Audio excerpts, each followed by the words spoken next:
What's the definition of fear? An unpleasant emotion caused by the threat of danger, pain, or harm.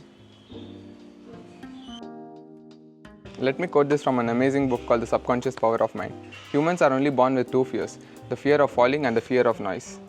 And these fears are quite normal or useful, like when a vehicle is honking at you, you step aside from the street, or when you're climbing upstairs, you don't want to fall off. That's because you have fear of falling, and that's good, right?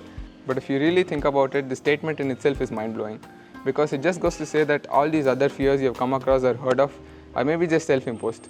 Now, fear is subjective.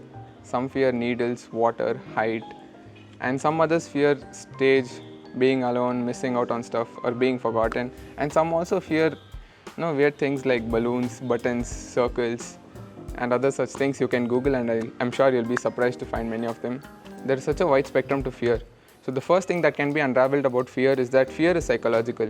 It is bestowed upon you either by yourself, your surroundings, or an external influence, and it happens usually at a very young age, and it keeps compounding or reducing depending on how well you deal with it.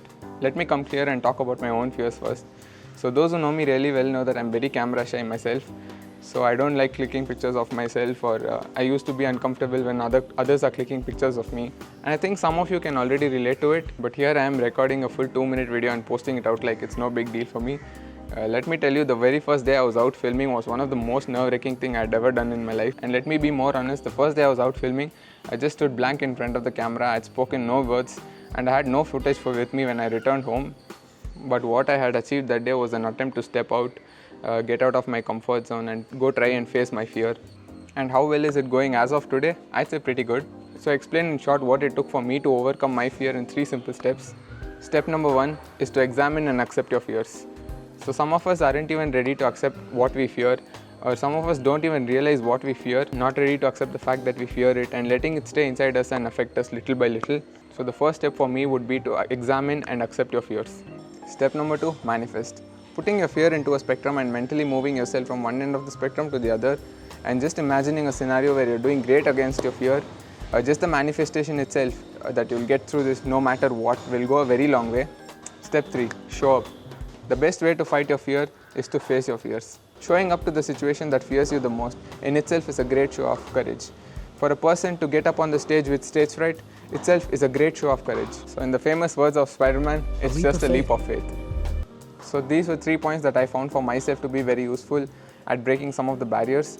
But again, like I said, I would like to make a full-fledged 10-minute video on explaining such things and make full research on such topics. But as of now, this was all it. Also, I'm going to be posting short-form content very soon on some things I've been trying to learn or already been doing, like playing chess. So I'm excited for that. I want these to be more organized instead of posting them haphazardly and untimely. So I want to set goals on these two. Say for example, in chess, I want to set a target to 2000, and I want to work until I reach that goal and maybe switch on to the next activity that I do. So I'm excited about this too, and so I'll meet you all next week. Raining good. Bangalore after 4-5 months. More than 150 days.